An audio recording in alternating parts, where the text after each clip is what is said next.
I used to struggle to make sense of attraction. I found people weird. Over time, I learned that many attractive behaviors are counterintuitive. They seem odd at first glance. It took me years of watching and trying to figure out people to see this. When I finally saw it, I couldn't unsee it. Here's what I've learned about the strange behaviors that command attention. Walk away when others lean in. Most people try to keep conversations going until the air is bloated. They hover, they linger, they push for more time. But I've noticed something fascinating about the ones everyone wants to talk to. They often leave first. They end conversations at their peak when everyone's still energized. It feels counterintuitive until you realize that scarcity creates value. Stay quiet when others expect you to retaliate. I watched someone do this recently. They were criticized in a group, and everyone expected the usual defensive response. Instead, complete silence, a wry smile, a shoulder shrug, zero justification. Their silence spoke volumes about their self-trust. Be okay to make others wait. I learned this by accident. When someone asked me a question in a meeting, I took a full breath before answering. It felt uncomfortably long. Inside, I was scratching around for an answer, but I kept calm. Then everyone leaned in closer. Rushed answers feel like they lost value.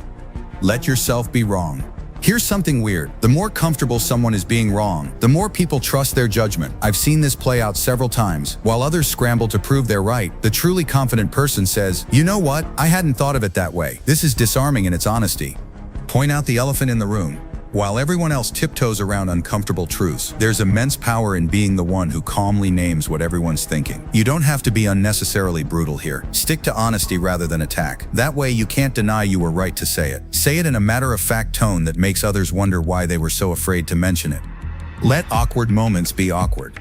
When an awkward moment arrives, most people rush to fill it, smooth it over, and pretend it didn't happen. But those rare few who can sit comfortably in awkwardness, they have a strange kind of power. They make others wonder how you can be so uncommonly chill. The most attractive people aren't afraid to break the silent rule that says cringe must be suffocated immediately. I catch myself falling back into old patterns, trained into me by society. I find myself automatically returning to expected, average, safe, and normal. But then I remember, normal is forgettable and never reflects the real me. Be willing to be uncommon, even if it feels weird sometimes. Your integrity is more important than fitting in.